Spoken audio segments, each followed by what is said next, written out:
Hello and welcome to Farming Simulator 19. I'm Andy and this is Let's Play on Gemeinde Rade. So I'm still cultivating. I'm basically continuing where I left off on the last episode. So for you it's been a few days. For me it's instantly because I just stopped recording in the last episode. So we are cultivating our oilseed radish into the ground. Next thing we'll do is spread slurry, and after that I maybe spread some thinking if I should spread some. We'll probably see then, and maybe then after that I'll spread some solid fertilizer and hopefully get a good profit out of the fields.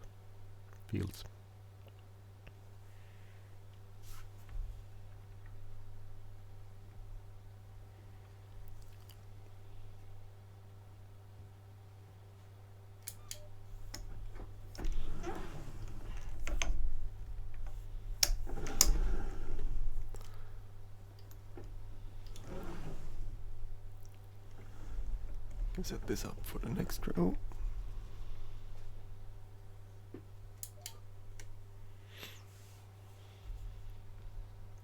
Works. Okay. But I need to finish all of the cultivating first. It's okay. I have this humongous. I don't wonder how big this cultivator is actually. Garage. I have a lot of stuff. Here, Lemkin Giant. It's 16 meters wide. I don't know if that's the biggest one in here. Probably is. Yeah, that's the biggest one.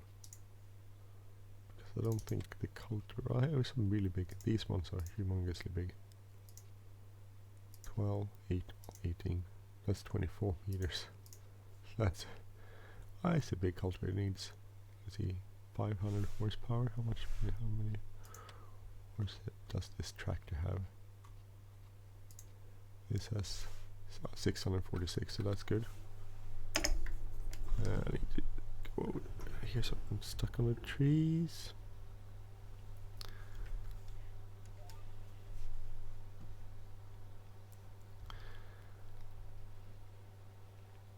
So I could actually get that.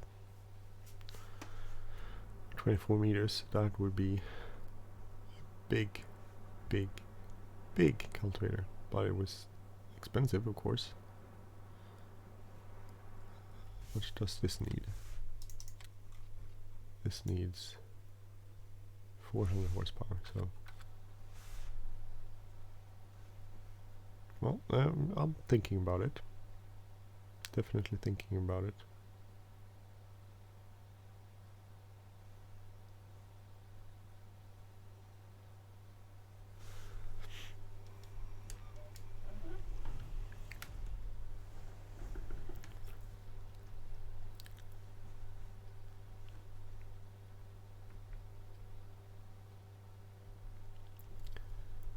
This does move quite fast, I mean, but this is, what is 16? It will be 8 meters wider.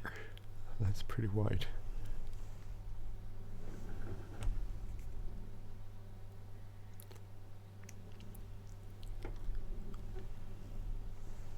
That's very wide, actually.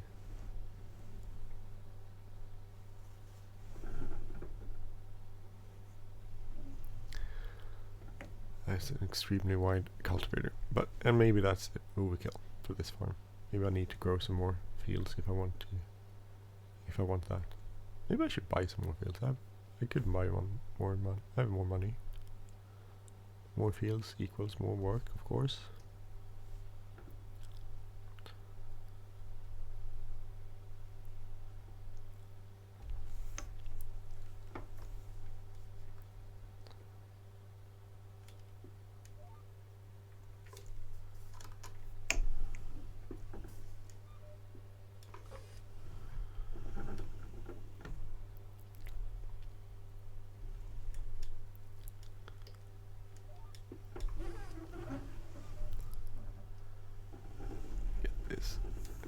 Going here.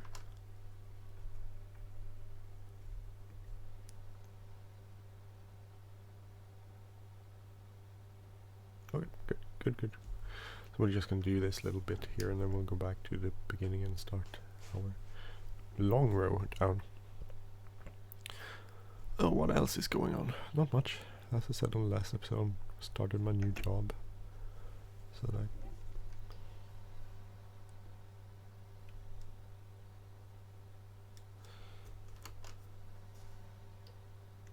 that's pretty cool. Hopefully I'm doing okay. I don't know now because when I'm recording this I haven't started it yet. But hopefully when you see this I've started my new job. So hopefully you'll be okay. I'm hoping it will be okay. Actually, when I'm recording this, it's Wednesday. Oh, I need to go over here. It's Wednesday, and I'm gonna, because it's a holiday yet tomorrow, I only have to work half day.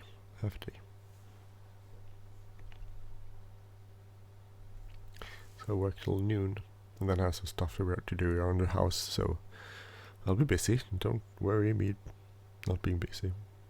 There's lots of things to do with the house. I started with the garden a few weeks ago, and we do a little bit, maybe each weekend, and sometimes in the middle of the weekend, but usually then I'm too tired after work and stuff, so I usually when I have to do something it will be in on the weekends. And if you're a house, you know this is the way it works. So this year we need to do some stuff around the house. We would have liked to do a new deck. We have a little garden in the we have a little plantation thing in the one of the corners of our garden, and would like, it's kind of falling apart, so we would like to reconstruct that somehow. The problem is with COVID, a lot of people have, I don't know if it's not just transportation or if it's other things, but the prices of lumber and which we need to buy to do that is basically skyrocketed. So it's so expensive, and we came to the conclusion it's not worth it. We better wait a year and it'll do it, and it will be a lot cheaper than to spend a ton of money now. So we'll put that off. What I do need to do this summer is I need to repaint our fence, and it's a hassle. It's a lot of work to repaint the fence. Well, we're trying to figure out a way to spray it, which could be fun if it works.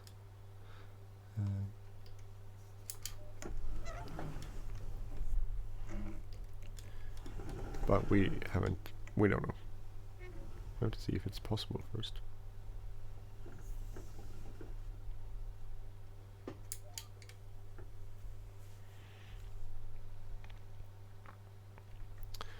Otherwise, that's what we'll do. We'll repaint the fence, I guess.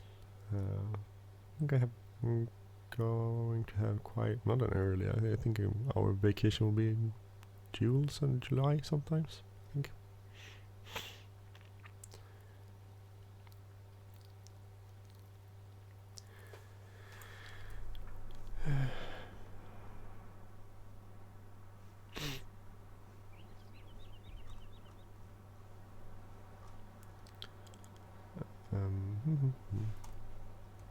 I think this is just a reskin, but I think it's still kind of cool. Would like a class tractor.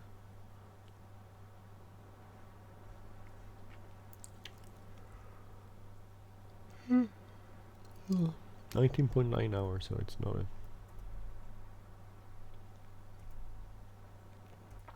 a ton of hours on this tractor. Okay. I like the wind turbine is actually generating money. And I don't remember if it took like 3 or 4 years in the game to make it pay for itself.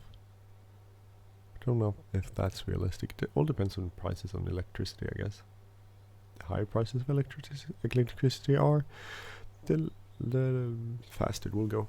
We had this issue in Sweden actually, that a lot of farmers and other people too, but a lot of farmers built windmills or wind turbines, and then the price of electricity sort of just went down and down and down, which led to some issues for the farmers, of course. And suddenly their plan of getting or repaying it didn't really pan out.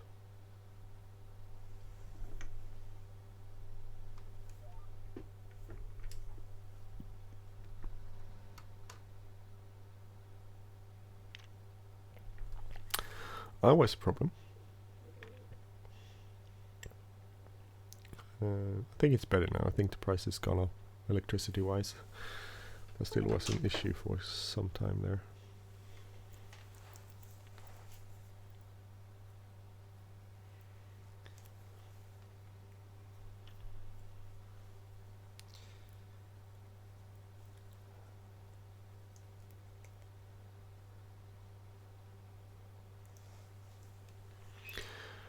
Oh, let's go see where we're going.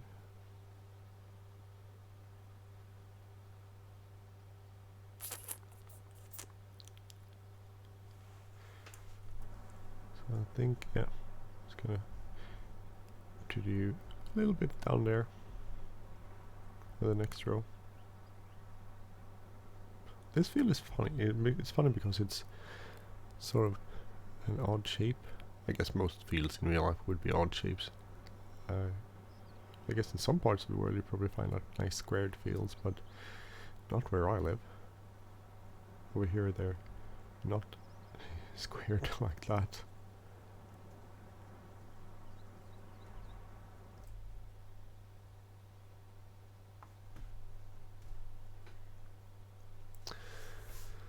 Hey, that's the way it is.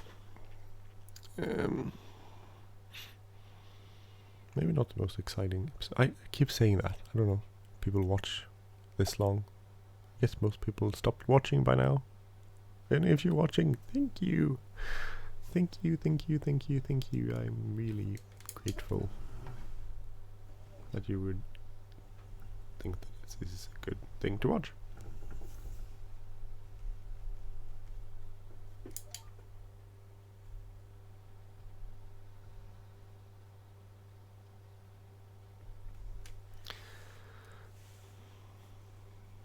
And just continue on this stretch and we'll end up where we want to be on the next bit over there where there's something to cultivate. How big? Let's see, I want to check here. So it's fun. You can see it actually it's quite red here and it gets orange and sort of, so I guess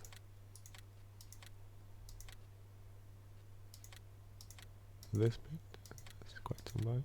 And then so 60 and 80 kilos or so. Some is lower, most of it is higher. Just see that it doesn't snatch into something.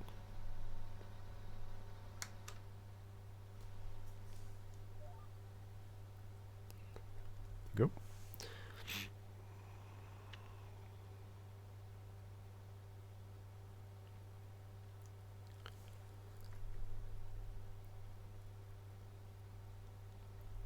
Okay, that's good.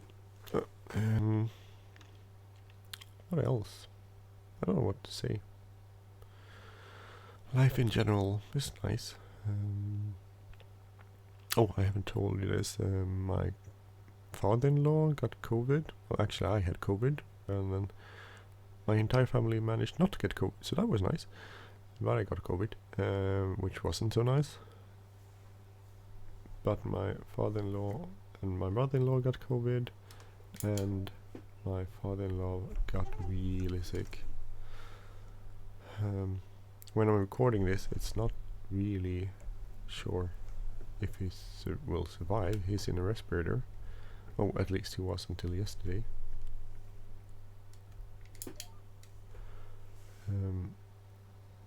So I'm hoping when you're watching this that he made it.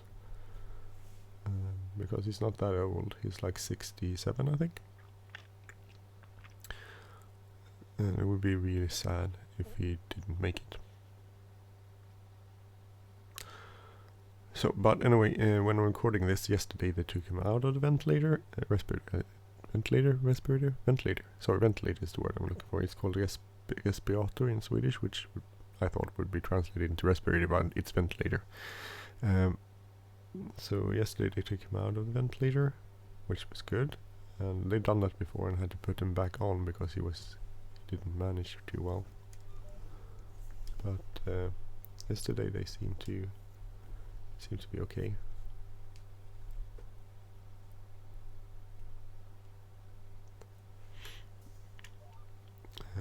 So I'm hoping it will last this way. He will manage and be okay.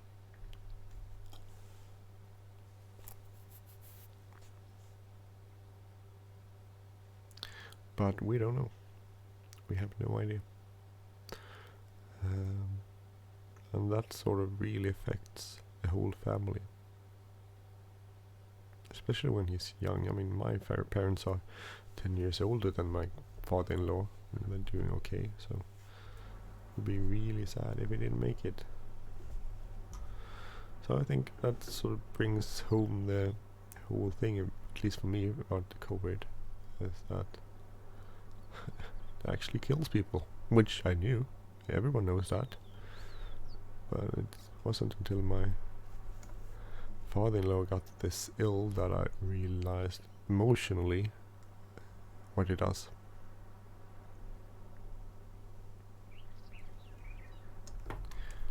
That's just sad. All of those people that died. So many people died. And how hard it is to not spread a disease in a global society like ours.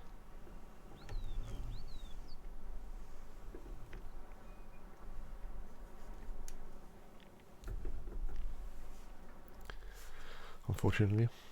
It's a global society with everything that goes with that, and we need to understand that, hey, it's hard to keep this out. It's hard not to spread it.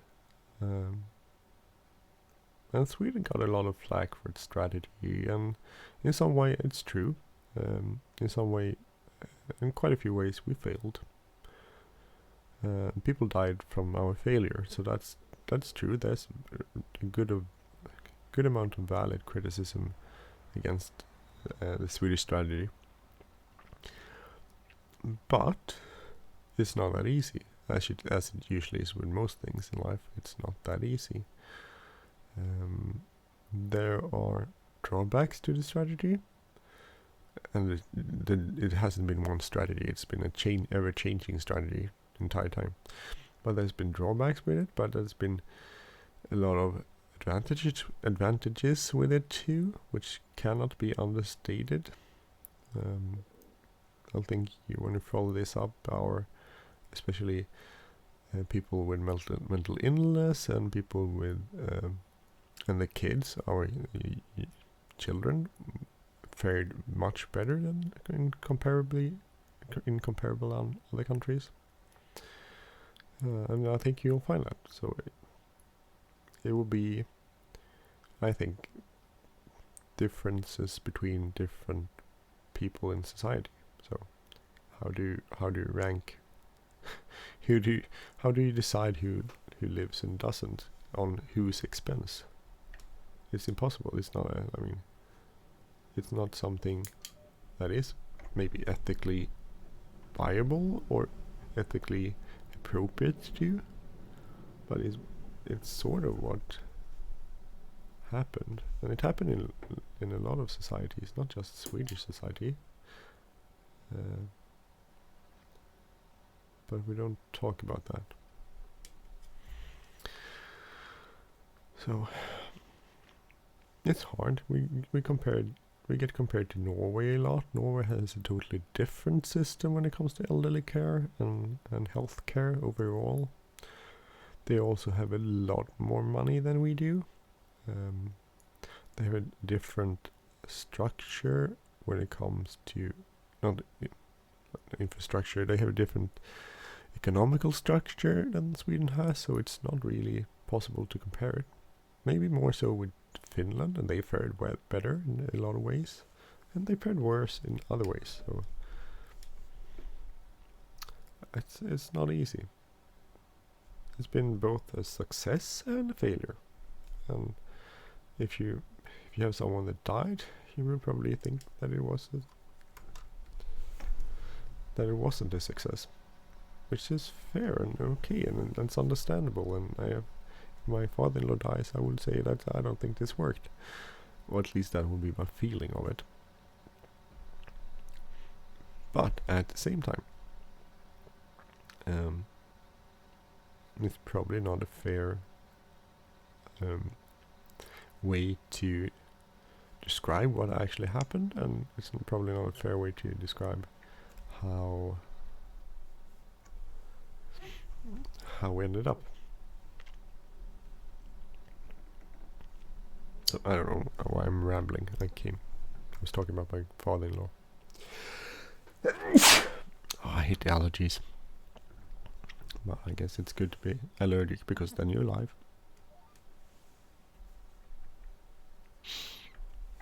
So I'm gonna cut this kind of short, because I need to wake up my kids and give them breakfast and get them off to school, and I need to get off to work, and all of that regular stuff that people do, and I do. Anyway, I want to wish you a very good day. I hope you have a nice day wherever you are. And if you like this channel, please subscribe. If you like this episode, please hit the like button, leave a comment or share. And have a great day, everyone. Take care. I'm Andy. Andy's out.